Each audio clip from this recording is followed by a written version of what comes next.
Bonjour, bonsoir à vous tous qui êtes en direct avec nous sur Le Congo est à nous. Nous sommes de retour pour cette deuxième partie.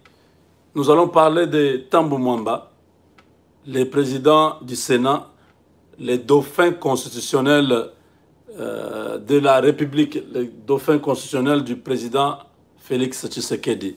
Si Félix n'est pas là aujourd'hui, si Félix est empêché, si Félix a une situation d'invalidité, c'est le président du Sénat qui va conduire les affaires de l'État. Alors, nous savons tous que Tambou Mwamba, depuis un certain temps, fait parler de lui dans plusieurs dossiers, dans beaucoup de scandales.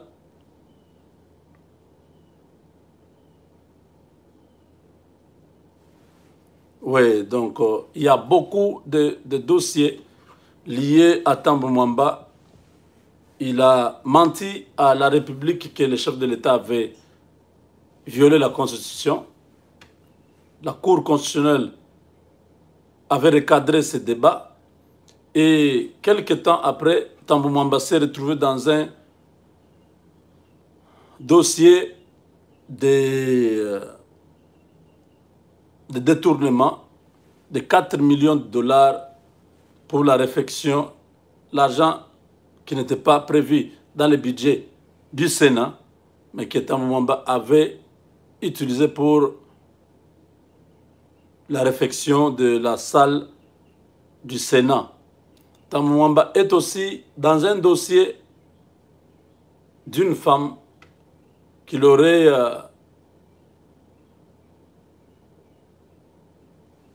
je ne sais pas, engrossé au Maniema, mais qu'il a amené à Kinshasa avec menace. La femme a été tabassée, la femme a été humiliée jusqu'au point que Tambou Mwamba croyait que l'homme avait, il croyait qu'il avait gagné cette bataille. Mais cette femme, aujourd'hui, est en train de se plaindre. C'est une situation qui nécessite que Tambou Mwamba puisse quitter le perchoir du Sénat pour se retrouver devant la justice, parce que il ne peut pas se soustraire pendant longtemps. Voilà, mes chers amis. Nous allons développer sur ce dossier. Nous allons appeler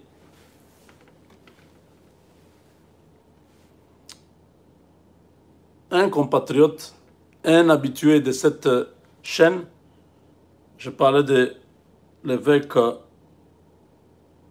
Yemei depuis les États-Unis.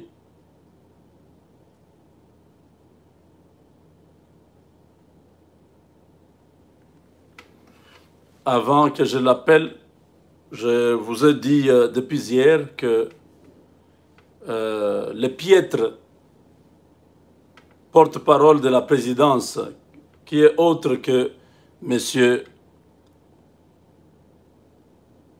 Kassongo Mwema Yamba Yamba, je l'appelle piètre parce qu'il a fait la honte, la honte de ce qu'il représentait pour le Congolais. Pour moi, personnellement, j'étais quelqu'un qui aimait beaucoup ses interventions sur RFI, sur Canal France International à l'époque. Quand il a été nommé à la présidence comme porte-parole, avec comme assistante ou bien adjoint Tina Salama, j'étais très content. Je dis, ah, enfin, on a quand même un vieux routier, quelqu'un qui a l'expérience dans les médias, un journaliste de carrière, il va faire un bon travail. Mais ce piètre journaliste passe à la télévision nationale pour nous raconter des inepties, ne sachant pas, je ne le savais pas, que c'était un élément de Vital Kamerhe, il venait de l'UNC. Ça, j'ai eu ça hier, J'ai dit, ah, je comprends maintenant. Je comprends tout. Tout est clair comme l'eau des roches. C'est limpide comme du cristal. Donc, Jolino Makelele, qui est porte-parole du gouvernement, et de l'UNC, les ministres là, Kassong Mwema Yamba Yamba, qui est porte-parole de la présidence, il est de l'UNC. Voilà pourquoi vous avez entendu tout ce qu'il a dit à la télévision. Oh, voilà, à la présidence, il n'y a pas le coronavirus, il n'y a pas les poisons. Les gens ne meurent pas du poison. C'est le coronavirus. Mais je vous informe, le président de la République vient d'ordonner l'ouverture des enquêtes sur les décès à la présidence de la République. C'est officiel, regardez, ça y est là. Vous voyez là? C'est officiel. Les médias congolais viennent de publier. Si c'est coronavirus, le président ne pouvait pas ordonner. Nous avons insisté ici, on a dit non, non, non, non. Il y a des hommes mystères qui sont à la présidence.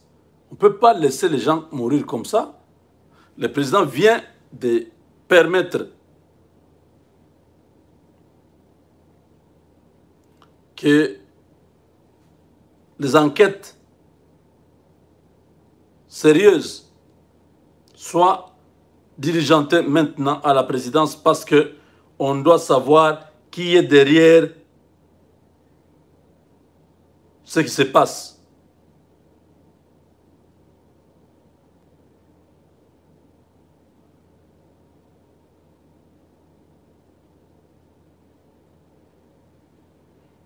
Donc,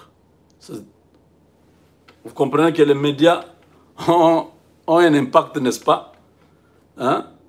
Ils ne pouvaient pas se cacher derrière cette histoire de coronavirus pendant longtemps.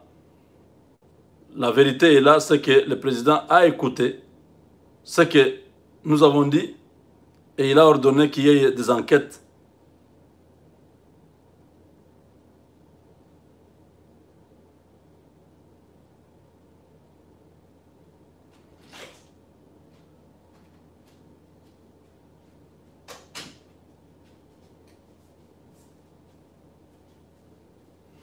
Alors, je vais appeler. J'ai beaucoup de choses sur lesquelles on va parler. Je vais appeler d'abord notre aîné qui va nous parler.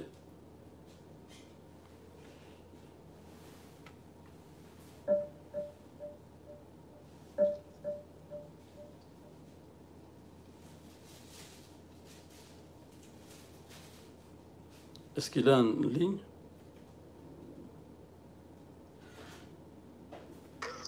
Allô? Allô, yes. Oui, bonjour, Monseigneur Yemé. Bonjour Jean-Claude. Oui, ça fait très longtemps qu'on a parlé, mais aujourd'hui, nous nous sommes quand même dit, il y a beaucoup de dossiers qui sont à la une. Je ne sais pas si vous avez un commentaire à faire par rapport à la prestation de serment d'abord de Jean-Paul Mukolo comme le nouveau procureur général près la Cour constitutionnelle et sur les dossiers de Tambo Mwamba, un pervers papa qui est à la tête d'une institution aussi capitale de notre pays qui est le Sénat. Oui, bien sûr. On ne peut jamais s'empêcher de parler de son pays, surtout de ses vicissitudes. Je vais commencer par la prestation de serment de procureur général de la République près la Cour constitutionnelle, Jean-Paul Mukolo. Ma réflexion part du fait que le pouvoir du président de la République émane du suffrage universel, c'est-à-dire de l'élection du peuple. Et l'article 5 de la Constitution dit que le peuple est souverain. Donc le peuple est au-dessus du président. Ce faisant, pour que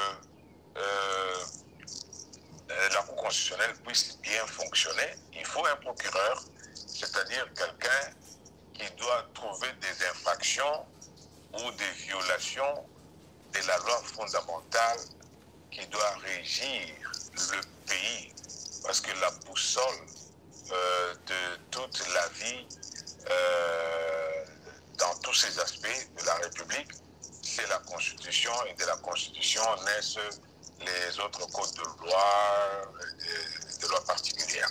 Donc, pour que la Cour constitutionnelle ait le pouvoir sur le président de la République, il faudrait que le procureur de la République prête serment, non seulement devant le président, mais aussi devant les représentants du peuple, qui sont les deux chambres réunies en congrès.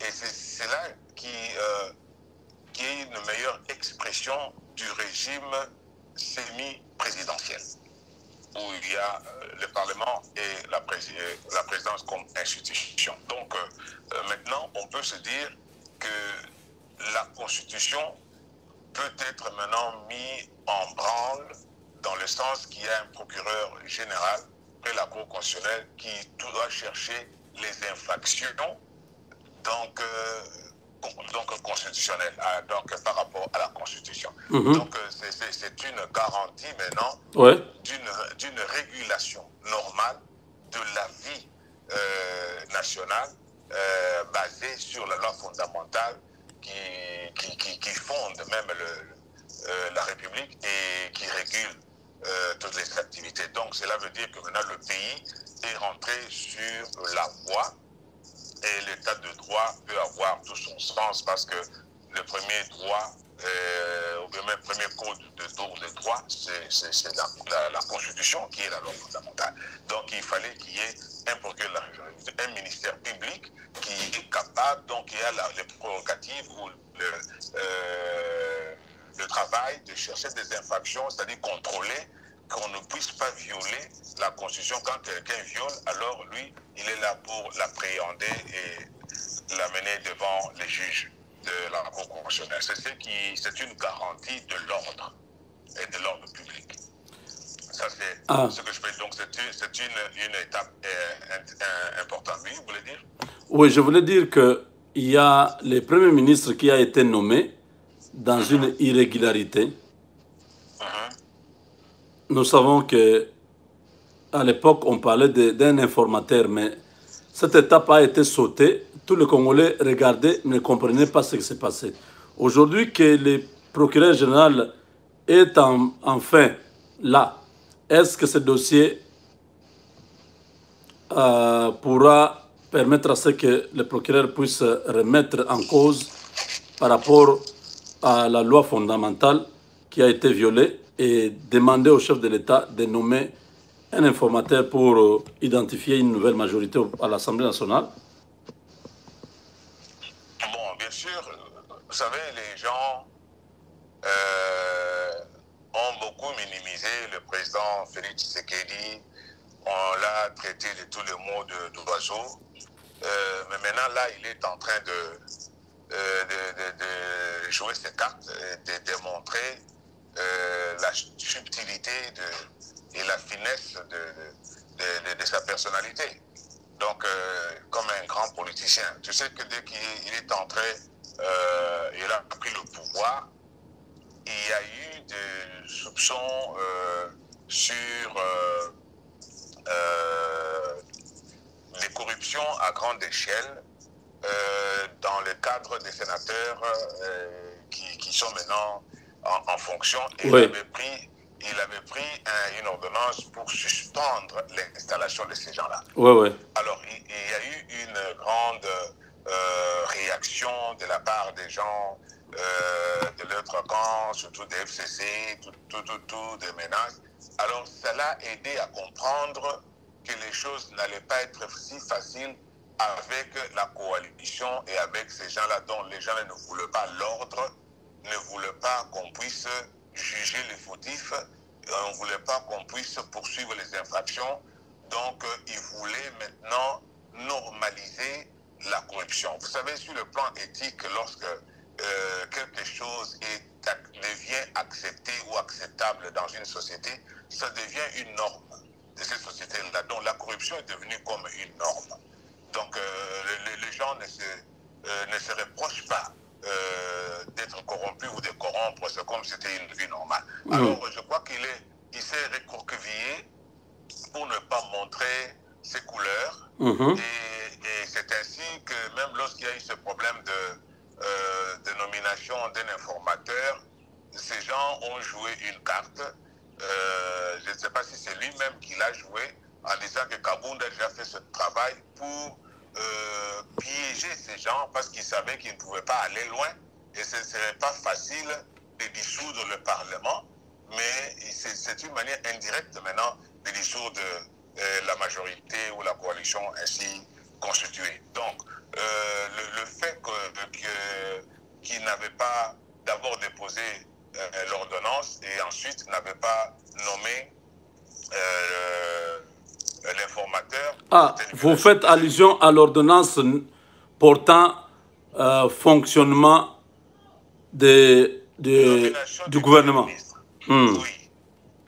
Donc, il n'est pas bête. Il l'a nommé sans le nommer. Ah bon? Il a nommé sans leur donner des attributions, sans leur dire ce qu'ils doivent faire. C'est ça. Donc, vous voulez dire qu'ils ont passé une année en train de tourner des pouces? En train de tourner autour du pot. Donc, il les a nommés sans les nommer. Comme il savait qu'il travaillait avec des gens malins, des gens qui voulaient lui faire des bons gens, alors lui, il a joué, donc il a pris de la hauteur pour jouer de la subtilité. Monseigneur, dites-moi un peu, comment vous pouvez affirmer des choses comme ça?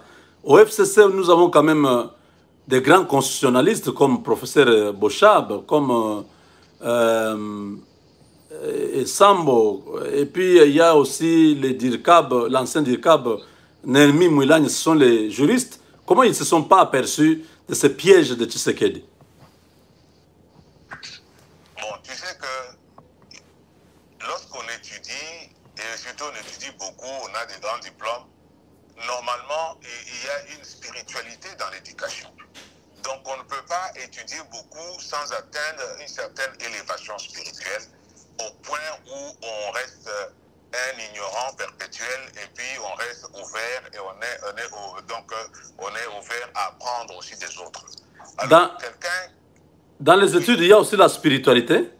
Oui, sûrement c'est spiritualité. Les études, donc les études enrichissent l'esprit et ça spiritualise et puis ça élève sur le plan mental et on devient plus rationnel. Et quand on est plus rationnel, on reconnaît les autres. Oh. Alors, quand quelqu'un est dans une autarcie éducationnelle, il pense qu'il connaît tout, alors il ne connaît rien. Parce qu'un bon intellectuel est ouvert. Oh, l'autarcie, c'est le désordre, hein? L'autarcie, c'est la suffisance, l'autosuffisance. La suffisance. L'autosuffisance, on pense qu'on se suffit à soi-même, on connaît tout. Il n'y a aucun docteur qui puisse penser qu'il connaît tout, parce qu'un véritable docteur, professeur d'université, c'est un chercheur. Donc, c'est quelqu'un qui est ouvert, c'est quelqu'un qui est curieux, qui veut apprendre, qui sait que même s'il a fait son doctorat, il y a encore beaucoup d'autres choses à connaître. Alors, quelqu'un qui pense qu'il connaît tout, il ne connaît rien. C'est ça, c'est un orgueil inutile. Alors, par conséquent, on peut se rendre compte que quelqu'un qu'on pense ne pas connaître peut connaître ce qu'on ne connaît pas. Quoi? Répétez un peu. Quelqu'un qu'on pense ne pas connaître peut connaître des choses que celui qui connaît ne connaît pas. Monseigneur, dites pour la troisième fois, ça me dépasse. Oui, la troisième fois, j'ai dit que quelqu'un qu'on minimise, on dit que lui est ignorant, il ne connaît rien. Ah. Peut-être qu'il connaît des choses que celui qui connaît ne connaît pas, ou que celui qui pense connaître ne connaît pas. Ah, donc vous voulez dire qu'ils ont sous-estimé le président de la République, qu'il est ignorant, il n'a pas leur niveau, il ne va pas s'en sortir, et ils connaissent tout, mais ils sont pris par leur propre piège. C'est ça. Je peux donner un exemple. Ce n'est pas pour rien que les anthropologues, même européens ou occidentaux américains, sont allés en Afrique, dans le monde qu'ils appelaient exotique, tout ça, et ils ne connaissaient rien de l'Afrique. Mais c'est auprès des vieux, cette Afrique auprès des chefs coutumiers villageois, auprès des danseurs, des troubadours et des autres, qui ont appris comment les choses se font en Afrique et ils ont écrit des livres. Ah bon? Mais oui. Donc, ils ont eu les informations là-bas, sinon on n'aurait pas besoin d'enquêtes, d'entretiens, d'interviews, tout ça, surtout pour les sciences sociales et humaines. Donc, c'est pour dire qu'on apprend toujours de l'autre, parce que tout homme est un homme, tout homme est un sujet. Donc, tout homme est né intelligent, en tout cas pour les homo sapiens, tous sont nés intelligents, peut-être avec différents quotients intellectuels, mais ils sont intelligents. Donc, on ne peut pas minimiser quelqu'un si on est rationnel. Ça, c'est un. Donc, quand il y a des gens qui sont dans le FCC, ils pensent qu'ils connaissent tout, ils sont en train de découvrir qu'ils ne connaissent pas tout. Parce que là, Tshisekedi leur a joué un jeu et ils sont tombés dans leur propre piège, malgré leur niveau de constitutionnaliste et tout ce que vous voulez là. Parce qu'ils étaient contents, ils croyaient l'avoir dribblé parce qu'ils n'avaient pas nommé un informateur. Et ils ont eu la majorité. Et l'autre fois, je vous ai dit qu'ils sont dans une coalition de la cohabitation. Et c'est ce que j'ai dit. Ils sont dans, oui, tu avais dit dans une coalition de la cohabitation. Exactement. Et c'est ce qui est en train de se vivre. Monseigneur, mais chaque fois que tu viens ici, tu nous amènes toujours, tu nous perds là dans la philosophie, hein? Comment ils peuvent être dans une coalition de la cohabitation? Oui, c'est ça. Ils n'ont pas la même vision du monde, ils n'ont pas la même utopie du Congo. Donc, ils sont seulement dans un rapport, dans une alliance de bon voisinage. Non, dites-moi, comment vous dites l'utopie? Il y a une utopie du Congo? Oui. Ah bon? Une utopie du Congo, c'est le rêve qu'on peut avoir. D'ailleurs, pour le moment, historiquement, on peut le trouver dans les discours de Lumumba, qui contredisait la continuité de la colonisation dans les discours de Baudouin, le roi Baudouin, et puis on peut trouver ça dans l'hymne national. Baudouin avait dit quoi? Bon, Baudouin avait dit qu'il voulait que les Congolais puissent conserver les valeurs qu'ils ont appris des Belges à travers la langue, la culture et la législation. Oh! C'est comme ça que Martin Soukil avait dit qu'avant l'indépendance égale après l'indépendance. Et okay. Kassavoubou est venu donc perroquetiser ce que l'autre avait dit. Il a perroquetisé. Il a répété presque mot à mot ce que Baudouin avait dit. Il demandait aux sénateurs, à ce moment-là qu'il avait élu donc, comme grands électeurs, donc de conserver cela partout dans le pays pour l'unité nationale. Donc on conserve donc les acquis de 80 ans passés avec les Occidentaux, donc notamment la langue, la culture et la législation. Ce qui est bizarre, nous avons notre culture, mais ils voulaient qu'on continue dans la culture qu'on nous avait appris par les autres. Donc, c'est-à-dire, c'était une altération déjà de l'identité congolaise, c'était une falsification et même un bradage. Voilà. Perroquetiser, c'est un mot français. C'est un mot français. S'il n'est pas français, c'est un néologisme que je crée. Donc, Kassavoubou a perroquetisé pratiquement les Belges.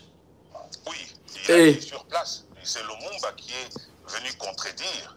Ok. Que l'indépendance était le fruit de la lutte, du combat et de toutes les souffrances des Congolais. Et puis, dans son discours, il a montré qu'on doit écrire l'histoire d'être écrite par le Congolais, pas à partir de Bruxelles ou de Rome ou d'Italie ou de quoi, mais à partir du Congo. Donc, il a montré que si on nous donne l'indépendance, l'homme noir va montrer ce qu'il est capable de faire s'il est libre.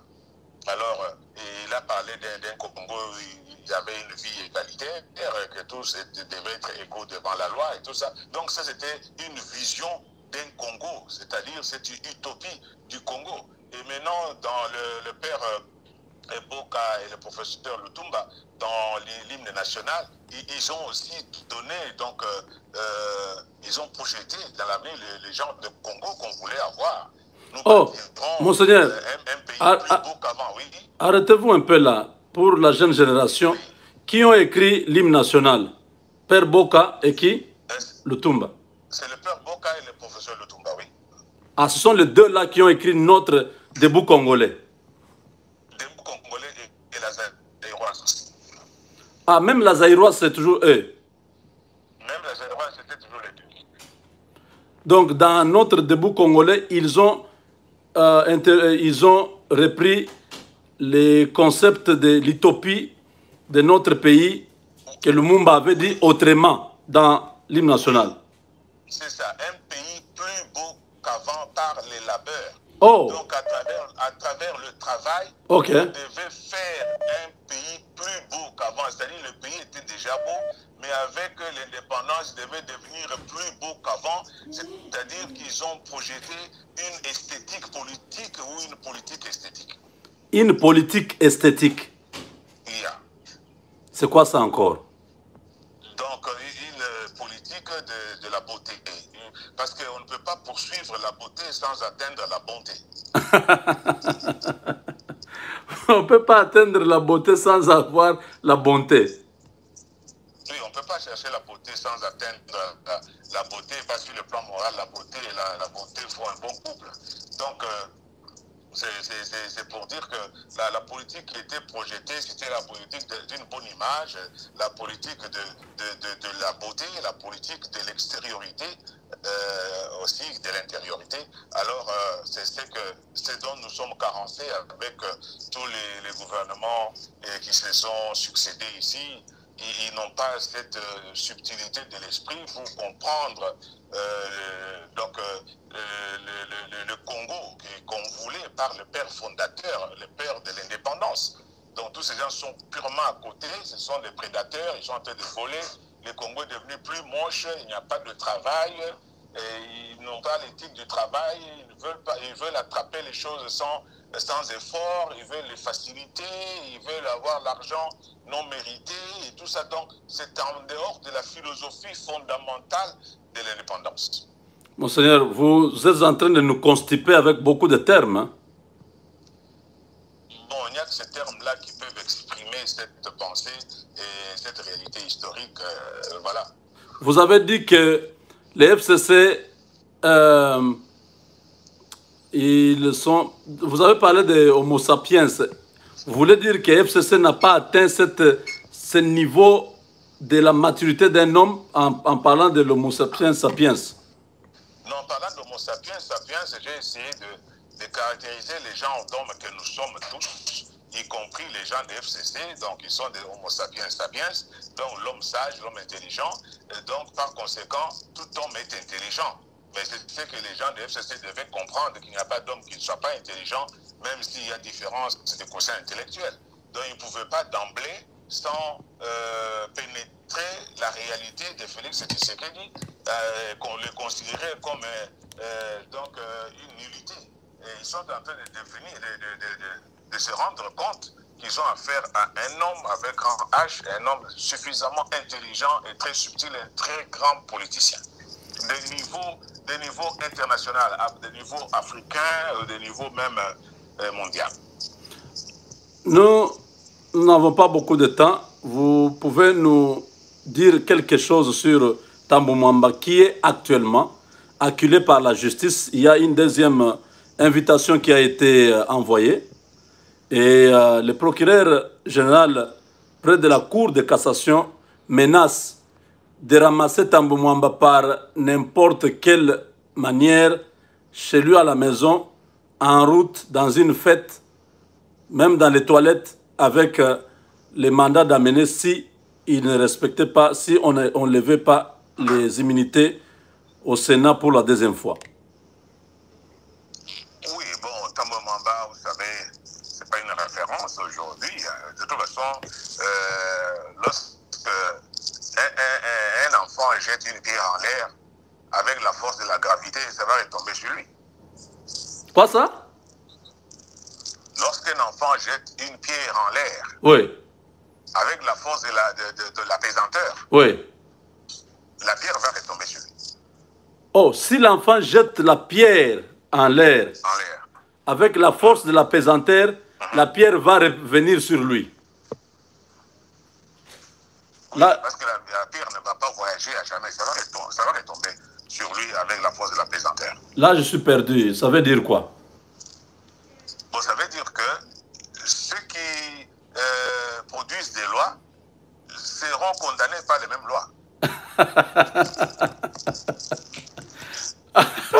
Mais aujourd'hui, je suis au cours de philosophie. Mes chers compatriotes, vous suivez, là c'est Monseigneur Yemei depuis les États-Unis qui nous donne le cours. Ah bon? Ceux qui font les lois tombent eux-mêmes dans ces lois-là. Oui, parce qu'en légiférant, on pense qu'on le fait pour les autres. Oh! Et on gonfle en disant qu'on est sénateur, on est ceci, cela. Mais maintenant, les mêmes lois vous attendent au tournant. Maintenant, il est tombé lui-même dans le piège. Parce que l'autre fois, au Sénat, là, il a voulu diaboliser Bijou Goya, la sénatrice, donc avec des propos très bas pour un sénateur, surtout un président, en essayant de montrer qu'elle était légère, elle était mauvaise, elle voulait faire... Elle n'a pas de morale. La loi, elle n'avait pas de morale. Et puis, elle lui demandait, elle lui disait qu'on allait faire du fric. C'est comme si elle était non seulement dévergondée, mais corrompue et corruptible. Ou même elle voulait faire une concussion. Mais une concussion? Oui, mais maintenant on l'attrape lui-même, la met dans le sac. Il a utilisé, d'après la déposition de la sénatrice, 4 millions de dollars de trésor public, donc en dehors d'entretien ou d'infrastructure du Sénat, ce qui est déjà une violation. Non, Monseigneur, on n'a pas bien saisi. Vous dites que les 4 millions ont été utilisés en dehors de quoi? En dehors de la ligne budgétaire, okay. Des prévisions budgétaires du Sénat. Parce que ça ne faisait pas partie du budget du Sénat. Il y avait à peu près seulement 2 millions pour l'entretien de tout ce qui a infrastructure, même du centre médical du Sénat. Mais lui, il a dépassé la marge budgétaire pour cette rubrique-là qui devait s'occuper de tous les entretiens pendant un exercice budgétaire. Lui, il a doublé, il a dépassé donc de plus de 100%, cette dépense, mais pour l'entretien seulement de l'hémicycle qui abrite seulement 108 sénateurs ou 109 avec les sénateurs honoraires là. Le Kingakati, oui. Le Kingakati, bon, le sénateur à vie, et puis avec les locaux, les bureaux et tout ça. Donc, mais seulement l'hémicycle, 4 millions. Un hémicycle de 108 personnes, ça a quelle grandeur? Et 4 millions, c'est pour faire quoi? Donc, et puis, deuxièmement, il a passé le marché de gré à gré, donc sans suivre la procédure, bien qu'il a affirmé de l'eau du haut du perchoir. Et troisièmement, il y a un conflit d'intérêts parce qu'il semble que la compagnie qui a reçu ce marché de cette manière-là, cavalière, serait donc une compagnie de sa famille ou sa propre compagnie. Oui, on a cité un sujet indien qui loue, disons, Tambou Mwamba est avocat de cet Indien-là. Et l'Indien a une entreprise qu'on appelle Modern Construction. Donc c'est un conflit d'intérêts parce qu'ils sont déjà dans leur business privé. Ils amènent ça au niveau de l'État. Oui. Au niveau de il s'appelle... c'est Harish Japtani. Oui, c'est Harish Japtani là qui a beaucoup d'argent, on ne sait pas comment il a ramassé ça. Alors c'est avec la bénédiction de tous ces gens. Donc il y a déjà 3 choses là qu'il a faites. Et j'ai appris qu'il y a même un autre dossier un peu d'immoralité quelque part. Bon, c'est vraiment bizarre. Non, alors, Monseigneur, dites-nous, l'immoralité là, c'est sur l'enfant qu'il a eu, un enfant qu'il a abandonné, disons. Oui, il semble qu'il y a eu un enfant qu'il a eu, et puis il a abandonné la mère. Il semble que la mère a été bastonnée et tapée à mort. On croyait qu'elle était morte, d'après ce qu'on raconte. Et puis finalement, il a repris vie, ou bien on l'a récupéré, on l'a amené à l'hôpital, il a fait l'enfant, et puis l'enfant a grandi. Et il semble que l'enfant ressemble à Tambou Mwamba comme 2 gouttes d'eau. Alors, Maintenant, quelqu'un, et puis il a fait pendant qu'il était sénateur. Et quand quelqu'un est sénateur comme ça, président, en train de faire de la morale à tout le monde, et c'est une chambre des sages, et lui-même a fait des bévues, et il y a des preuves parce qu'il y a un enfant qui vit. Donc, je ne sais pas comment il va faire. Maintenant, il est obligé de se rendre devant la justice, et il semble qu'il refuse de se présenter, ce qui est une immoralité, parce que lui, c'est lui qui élabore les lois et il veut que les gens respectent les lois et lui-même ne respecte pas la loi. Et toute sa coterie je sais pas moi, des sénateurs, là, des FCC, le couvrent. Donc, ils sont tous dehors la loi, tous. Et on donne la commission à quelqu'un comme Kimbuta, qui n'est pas un modèle en quoi que ce soit, pour décider si Tambo Mamba doit répondre ou quoi. Alors, si eux-mêmes, les sénateurs, sont d'une manière flagrante en train de violer les lois et ne pas respecter les procureurs généraux, les ministères publics, donc qui les convoque et qui dit le droit au nom du président de la République et au nom même du peuple. Alors, comment voulez-vous que ces gens-là méritent d'être des sénateurs? Ce sont des gens, c'est quelqu'un qui devait démissionner d'office. Monseigneur, pour terminer avec vous, il y a un dossier au niveau de la présidence de la République. Beaucoup de gens meurent tous les jours. Il y a un cousin du président Félix qui est même parmi les lots de ceux qui sont morts dernièrement, qui sera enterré demain, Giulio Capetta. Alors, nous avons vu une sortie ratée. Bon, ça c'est d'après les Congolais, ils disent que c'est une sortie ratée du porte-parole du président de la République, porte-parole de la présidence. Il s'appelle Kasongo Mwema Yamba Yamba. Il a dit dans son propos à la RTNC que les gens ne meurent pas de poison à la présidence, mais de coronavirus. Depuis hier, le président de la République a ordonné officiellement les enquêtes pour faire la lumière sur tous les morts de la présidence. Est-ce une contradiction?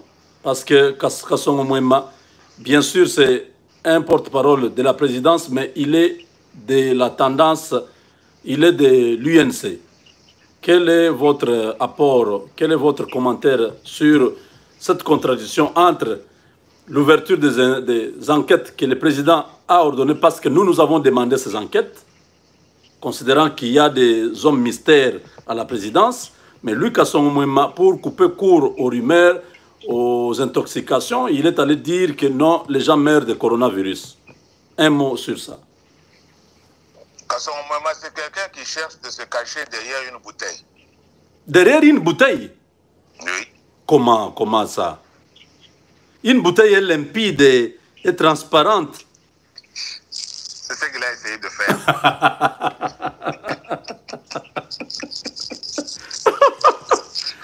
Donc, il se cache là où tout le monde le voit. Oui, exactement. Oh! Parce que il y a... les gens de l'INC sont désemparés maintenant. Avec tout ce que leur président a fait, bon, bien sûr, il est présumé innocent, mais il y a beaucoup d'indices qui peuvent les clouer quelque part. Si vous suivez le principe de criminalistique, vous allez vous rendre compte qu'il y a beaucoup d'indices qui montrent que s'il n'y a pas de preuves matérielles, mais il y a au moins de preuves morales. Donc des éléments moraux de l'infraction. Parce que ça peut être un auteur intellectuel de beaucoup de choses qu'on est tenté de reprocher là-bas. Je ne vais pas, comme c'est un dossier en cours, je ne vais pas donner une interprétation juridique, je ne suis pas juriste, mais je connais quand même la philosophie du droit. Mais maintenant, ce que je peux dire, c'est qu'il y a eu un laxisme, non seulement dans les castings des gens qui ont fait partie de l'entourage du cabinet du président. Je crois qu'on a pris les accointances, beaucoup plus d'accointances dans un grégarisme peut-être politique, linguistique ou je ne sais pas quoi, pour que les gens travaillent de bonne foi, quoi. De bonne foi, le président a eu besoin des gens qui peuvent être là, des gens qui connaissaient, des gens de confiance. Mais malheureusement, ils ne l'ont pas aidé. Et puis, des deux, je ne peux pas personnellement reprocher au président qu'il y ait beaucoup de gens qui meurent autour de lui, mais je peux quand même lui reprocher ce laxisme. Parce que je me rappelle avoir parlé avec vous dans une émission où j'ai dénoncé qu'il y a plusieurs personnes qui sont probablement déjà empoisonnées à la présidence. Vous avez dit ça, je me rappelle. Et que tous les conseillers devaient être examinés. Ouais, ouais. C'était dit. On ne l'a pas fait, les gens continuent à mourir. Parce que si on a de la valeur pour une vie, quand une seule personne meurt, on doit savoir pourquoi la personne est morte. Oui. Et je ne peux pas comprendre comment les conseillers au niveau de la présidence meurent et il n'y a pas d'autopsie. Ça n'a pas de sens. Il n'y a pas d'autopsie. Il n'y a pas d'autopsie. Si au niveau de la présidence, les gens qui travaillent là-bas, on ne peut pas faire les autopsies, alors les gens à la rue, donc dans les quartiers là-bas, très lointains, quelqu'un peut s'occuper de ça. Ça, c'est de un. Et de deux, il y a un service de sécurité, un conseil spécial en matière de sécurité. La sécurité, là, elle est où si elle n'existe pas à la présidence? Vous parlez de François Beya. Oui, si on ne peut pas sécuriser le président et la présidence et les gens qui sont à la présidence. Dans une présidence, on doit avoir au moins des caméras cachées partout. On doit avoir des agents de sécurité à la présidence pour savoir ce qui se passe. De manière que s'il y a un infiltré bien bandit, on peut les dénoncer. Oh, donc, vous voulez dire que chaque périmètre de la présidence doit être bien couverte par la sécurité? Mais la sécurité doit commencer là-bas. L'homme le plus sécurisé du Congo doit être le président et les gens qui travaillent à la présidence. Oh. Et puis quand on travaille dans une coalition de la cohabitation et qu'on sait qu'on a affaire aux gens qui tuent facilement, on devait avoir une conscience de la sécurité. Non seulement du président, mais tous ceux qui sont donc du côté du président. Alors je viens d'apprendre malheureusement qu'il y a son Moema Yamba Yamba et de l'INC, c'est dommage. Comment est-ce que vous pouvez mettre quelqu'un qui doit parler de ce que vous pensez, quelqu'un qui n'est pas de votre parti? Mais ça c'est quoi? C'est laxisme. C'est ainsi qu'il est passé pour dire un grand mensonge. Hein? Un grand mensonge. Donc je sais qu'on veut politiser, on veut calmer les gens parce que les gens de l'INC clament déjà qu'il n'y a pas de poison. Comment lui il le sait?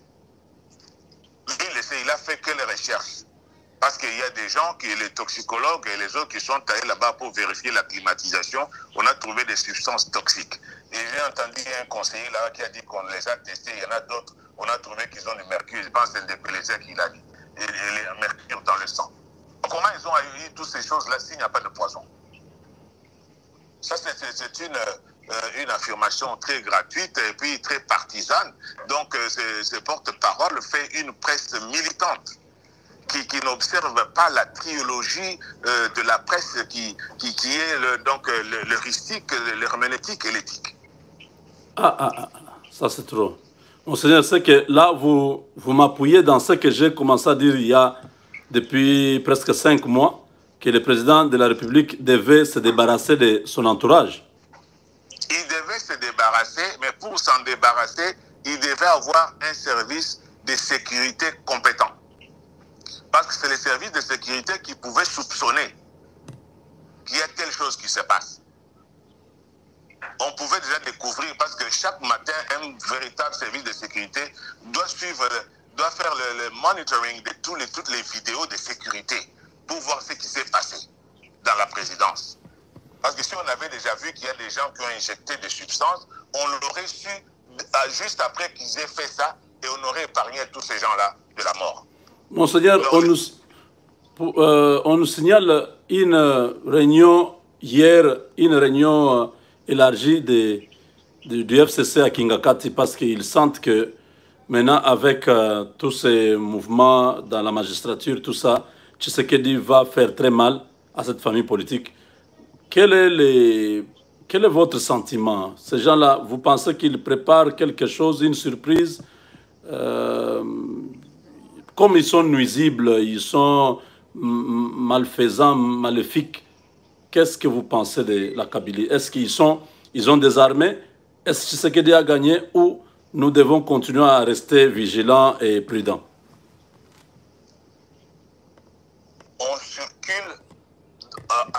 mort tous les jours.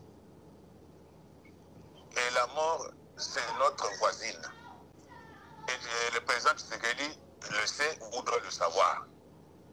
Donc lui, il s'était wanted par ces gens-là. À tout moment, ils peuvent tenter n'importe quoi. Et pour bien faire sa politique, il doit être très fort en renseignement et en contre-espionnage. Donc, il doit toujours avoir toutes les informations et bien anticiper les événements. Parce que j'ai l'impression qu'il subit des événements au lieu d'anticiper. Les gens de FCC anticipent et les surprennent. Bon, lui, il est calme, il est malin, il prépare aussi ces choses en sourdine, mais il n'a pas un service de sécurité et un bureau d'études stratégiques. Je ne sais pas, on a mis Vidier Chimangaou qui là, je ne sais pas quelle stratégie il fait. Bon, et puis maintenant, j'ai appris qu'il a des problèmes. Donc, il faut un bureau stratégique qui doit se réunir à tout moment avec des grands politiciens, avec des gens chevronnés, des militaires, des gens qui ont travaillé dans le renseignement militaire et civil, et des gens qui ont fait l'espionnage, le contre-espionnage, et des gens qui sont calés dans la criminologie et tout ça, qui doivent à tout moment circuler et savoir comment les choses se passent avec le ministère aussi de l'Intérieur. Dans le ministère de l'Intérieur, là, je ne sais pas s'il comprend ce qu'il est en train de faire. Donc, pour répondre à la question sur la réunion de Kingakati, c'est la panique, ils sont en débandade. Parce que comme j'ai dit pour la première question, maintenant ils se rendent compte que Tshisekedi dépose maintenant son ordonnance, l'ordonnance sera annulée, et puis leur gouvernement va tomber, et la coalition est en danger. Comme eux-mêmes ont décapité la coalition en enlevant Kabound, parce que c'était l'aile cache qui négociait avec Mouilania. Donc, dans le cadre de la coalition, ils ont eux-mêmes décapité la coalition. Donc, la coalition est amputée. Ah, la coalition est finie. Aujourd'hui, on ne peut plus parler de ça. Elle est amputée. Eux-mêmes l'ont amputée. Parce que la coalition était représentée par les deux managers de la coalition. Parce qu'il y a des visionnaires, mais il y a les managers de la coalition, c'est Kabound et Mouilania. Bon, quand maintenant on négocie même tous ces gens qui sont dans le Parlement et les gens qui sont dans le gouvernement, tout ça, c'est avec Kabound qu'ils ont négocié. Mais maintenant qu'ils l'ont enlevé, donc il n'y a plus de négociateurs du côté cash. Donc c'est pour dire qu'eux-mêmes, ils ont entamé la coalition. Donc c'est pour dire que tous les QG, non seulement les PPRD ou je ne sais pas moi, FCC qui se réunissent à Kingakati, doivent maintenant se réunir pour savoir où placer leurs pions et comment les choses vont évoluer maintenant, parce qu'il y a possibilité que toutes les coalitions tombent, qui sont d'abord illégales et inconstitutionnelles, que ça tombe. Et si Tshisekedi arrive, le président Tshisekedi arrive à avoir une majorité, alors c'est fini, il pourra maintenant faire sa propre politique et avoir son plan et l'implémenter et aller de l'avant. Donc il faut mettre de côté tous ces gens. Et quand s'il a la majorité, il n'aura plus besoin du NC ou de la coalition CAIS ou de ceci ou de cela. Monseigneur, tellement avec vous, il y a toujours beaucoup de choses. Je voulais déjà arrêter, mais ça me vient à l'esprit que vous puissiez parler un peu dans nos langues, parce qu'il y a des gens qui disent, mais il est toujours en français, est-ce que c'est un Congolais? Est-ce que vous pouvez nous parler en lingala, les lingala du Haut-Zaïre là-bas, hein, parce qu'il y a un évêque, Monseigneur, je ne sais pas, de Bunia, qui a dit qu'il y a projet de balkanisation. Oko yebisa bandeko na biso na lingala na biso ya kati kuna lingala ya makasi wana bayoka bazwa mwa kimia. Oya kopesa bandeko ya Kasai pe moi liloba moko parce qu'ils sont menacés au Katanga et puis on va terminer. Lingala pour Monseigneur wana boseni kombo wazali na Bunia kuna na Ituri. Donc azali Monseigneur moko ayebani a dénoncaka makambo ya gestion ya province ya Ituri oyo nga na yebi malamu. Donc amoni ke bazali kokotisa bato mosusu bakotaka na bajugu na banini awa bato bazobunda banani bagegere na baema nord na banani banani oyo Lendu balendu bazobunda kuna tango nazalaki na Bunia na yembela bango nzembo na 81 ka bato nyonso ya Ituri bazala motomoko. C'était une lettre motomo na soyek na biya nzembo yembaka ezaka prophétique. Donc baza toujours na problème wana ya kolingana, bazo lingana malamu, bavanda na bango bien. Ituri ezaki place moko très calme. Mais bato bakotisi yauli kuna ezali bato yo baye na bibundeli bazo pesa bato bibundeli pe bato MONUSCO baza na complot wana pona ko pérenniser présence na bango na Congo. Esika nyonso bavandi ezali ope bitumba miko nyonso ezali okota na beni kuna bato bakufi bango bazali kotala. Donc olobi bakotisi yauli bakotisi yauli kuna bato wana nde bazali kosala mobulu wana mpo bato bazala koboma na kuna bato na bunia bazalaka bato na mobulu te ezala balour ezala bakakwa ezala bato oyo kote ya maagi kuna obie bato oyo balugbara na balour bakakwa balugwara balendu na boyo bagegere baza baema nord oyo bakeseni na baema sud oyo bazali kote ya Nyakunde Bogoro tina bakaseni kuna. Donc bato nyonso wana oyo balendo nakopesa bango mbote Jambo Krunido. Mbote eza nini? Napesi bango Jambo Krunido. Jambo Krunido. Là c'est la salutation ya banani. Balendo na bina bango mbote na bino nyonso. Jambo Krunido. Oh, ça c'est terrible. Yeah. Ça, avec vous. Amakuru Mirembe. Amakuru Mirembe. Amakuru Mirembe. Sangonini malamu. Ekeseni na Kinyarwanda o balobaka Amakuru ni meza. Donc c'est différent. Oh. Mais babua ngwetu zande baboa na baza batu ya buta nde bango baza ndenge moko na bangelema baso monoko na bango eza presque lokola kingelema bango baza poneo aboni Benja. Non mais le Congo est extraordinaire, c'est riche. Hein? Vous étiez aussi à l'Équateur? Oui, à l'Équateur, Gombe, Bosisoi na weo.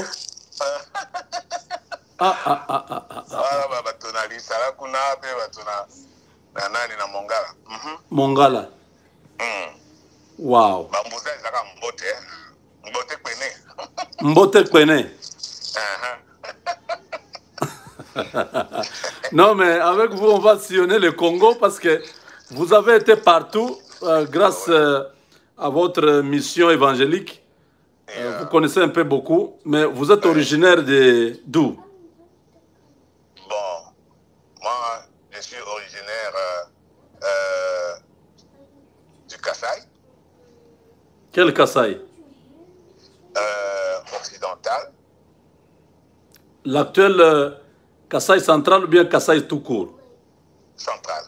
Kasaï central, donc Kananga. Yep. De quel territoire? Moi, je suis de la ville de Kananga, de la commune de Lukonga. Oh. Je suis descendant de Mwambamputu. Mwambamputu, le roi. Le roi, comme Chilou Mwalanda, je suis de la famille royale. Luantanda. Luanda Makeleng. Luanda Makeleng. Donc, la capitale du Kasaï central est sur votre sol. Et vous êtes de la famille royale. Je suis de la famille royale. Oh, donc, où dit Mouenangan? Mukwa Mushilu. Mukwa Mushilu Mwalanda. Ah, nous Mushilu tout jewew. Ah.